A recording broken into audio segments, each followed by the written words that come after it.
Auzubillahiminash-shaytanir-rajim. Bismillahir-rahmanir-rahim. Assalamu alaikum to my YouTube viewers. Today I am discussing about the rational numbers and the properties of rational number. Rational numbers. The fraction which can be written in the form of p upon q, where p or q belongs to z and q does not equals to 0. ऐसी fraction जिसको हम p upon q के form में लिख सकें, और basically ये p और q क्या है, हमारे इंटीजर नंबर्स हैं. इंटीजर नंबर में हमें पता है कि हमारे पॉजिटिव नंबर्स और हमारे नेगेटिव नंबर्स हैं, पर हमारा जो q हो यानी कि जो हमारे डिनोमिनेटर हो वो डज नॉट इक्वल टू 0, यानी कि नॉन ज़ीरो नंबर हो, ज़ीरो नहीं होना चाहिए. p upon q of two integers, मतलब जो हमारे p और जो q है वो हमारे दो इंटीजर्स हैं, और numerator p and the non zero denominator. जो हमारा p होगा वो जो जाहिर सी बात है कोई ना कोई नंबर होगा, और QP पर q जो होगा वो हमारा नॉन ज़ीरो होगा, यानी कि ज़ीरो नहीं होना चाहिए. These are the examples of rational numbers. जैसे कि आप यहाँ पे देख रहे हैं -3/7. अब हमने जैसे बोला इंटीजर में पॉजिटिव नंबर भी हो सकता है, नेगेटिव भी, पर वो हमारा होना किस फॉर्म में चाहिए, p अपॉन क्यू फॉर्म में. ठीक है, तो हमारा फर्स्ट एग्जाम्पल जो है वो एज अ रैशनल नंबर है. सेकंड में देखें आप 5/1, वो भी हमारा एक रैशनल नंबर है. अब थर्ड एग्जाम्पल में आप देखें 12/10. अब इस फ्रैक्शन को जो है ये भी है हमारा रैशनल नंबर ही, पर ये फ्रैक्शन क्या है कि हमारी फर्दर जो है सिंप्लीफाई हो सकती है, तो हम उसको और फर्दर सिंप्लीफाई करेंगे. यानी कि देखिए 12 और 9 दोनों ही डिवाइडेंट है 3 से, तो हम इनके ऊपर टेबल लगा के इन दोनों को ही डिवाइड करेंगे, तो हमारा रिजल्ट में 4/3 आएगा, क्योंकि 12 4 आता है और 9 3 के टेबल में 3 आता है. रैशनल नंबर को बेसिकली डिनोट किया जाता है कैपिटल और बोल्ड क्यू से, और रैशनल नंबर्स को बेसिकली इंट्रोड्यूस कराया था इजिप्टियंस ने 1550 BC में. Rational number satisfy the following property with respect to addition and multiplication. अब रैशनल नंबर्स हमारे जो है एडिशन विथ रिस्पेक्ट और मल्टीप्लिकेशन की कुछ प्रॉपर्टीज़ को फॉलो करते हैं, वो हमारे सामने लिखी हुई है. जैसे कि क्लोजर प्रॉपर्टी हो गई, कम्यूटेटिव प्रॉपर्टी हो गई, एसोसिएटिव प्रॉपर्टी हो गई, डिस्ट्रीब्यूटिव प्रॉपर्टी हो गई, आइडेंटिटी प्रॉपर्टी हो गई, और हमारी इन्वर्स प्रॉपर्टी हो गई. तो सबसे पहले हम जिस प्रॉपर्टी को डिस्कस करने जा रहे हैं वो है क्लोजर प्रॉपर्टी.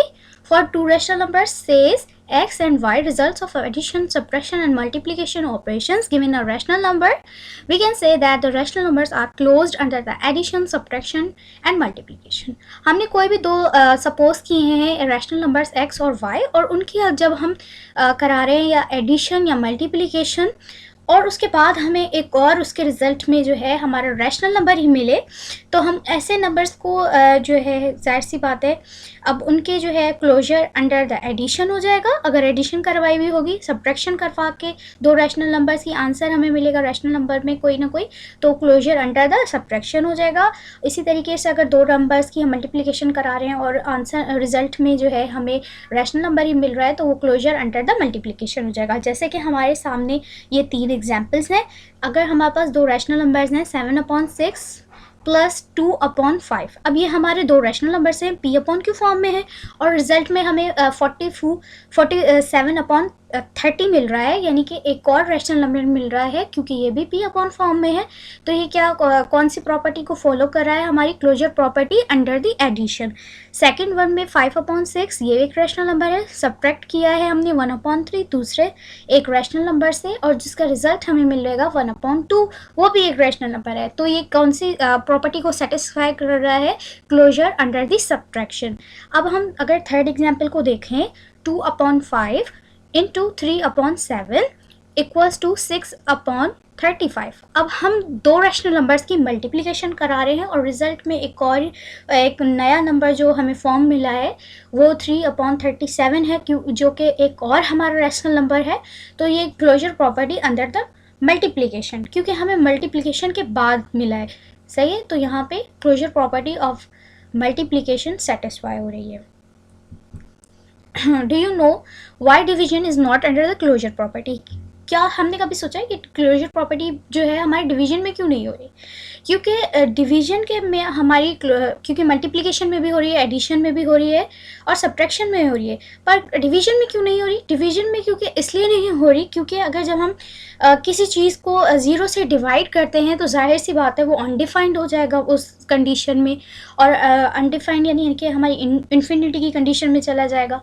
इसलिए जो है हमारा डिवीजन जो है वो क्लोजर प्रॉपर्टी में नहीं आता। अब जो है हम सेकंड प्रॉपर्टी डिस्कस करने जा रहे हैं, वो है हमारी commutative property. For rational numbers addition multiplication are commutative. अब हमारे रैशनल नंबर्स में एडिशन और मल्टीप्लिकेशन क्या होती है? वो कम्यूटेटिव होती है।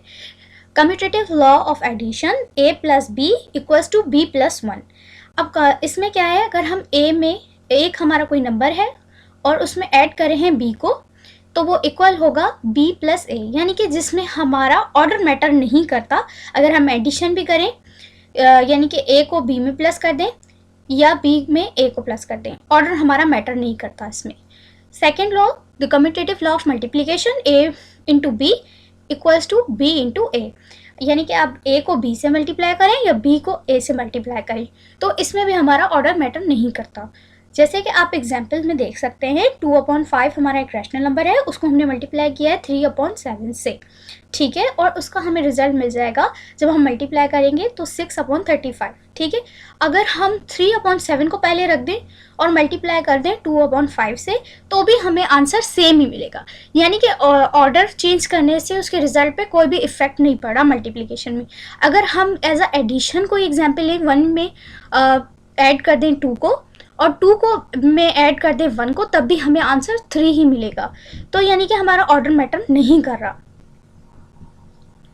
अब हम सब्ट्रैक्शन को जो है हमारी कम्यूटेटिव नहीं होती, क्योंकि हमारा जब हम सब्ट्रैक्शन कर रहे होते हैं तो हमें रिजल्ट में जो है कुछ और ही हमारा रिजल्ट मिल जाता है, सेम नहीं मिलता, यानी कि क्योंकि उसमें ऑर्डर जो है हमारी सब्ट्रैक्शन में मैटर करता है।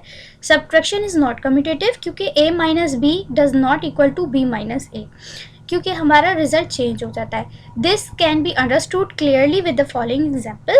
देखें, 2/3 माइनस करेंगे 1/3, दो रैशनल नंबर ले लें, जब हम इनको माइनस करेंगे तो हमें मिल जाएगा 1/3।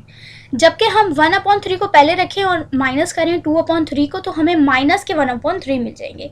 तो दोनों ही रिजल्ट आप देखें चेंज आ रहा है, तो कम्यूटेटिव नहीं हुआ ये हमारा, क्योंकि इसमें हमारा ऑर्डर मैटर करता है सब्ट्रैक्शन में। अब डिवीजन भी हमारी कम्यूटेटिव नहीं होती, क्योंकि इसमें भी हमारा रिजल्ट जो है वो सेम नहीं मिलता, ऑर्डर अगर हम चेंज करते हैं तो सेम नहीं मिलता। तो आप देखें, a/b does not equal to b/a, सही है। अगर हमने इस एग्जाम्पल को देखें, 4/9 डिवाइडेड बाय 1/2, तो इसका रिजल्ट हमें क्या मिलेगा?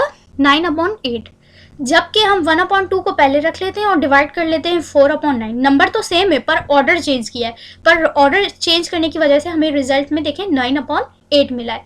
तो हमारी डिवीजन भी जो है वो कम्यूटेटिव नहीं होती, एक सब्ट्रैक्शन हमारी कम्यूटेटिव नहीं होती और हमारी डिवीजन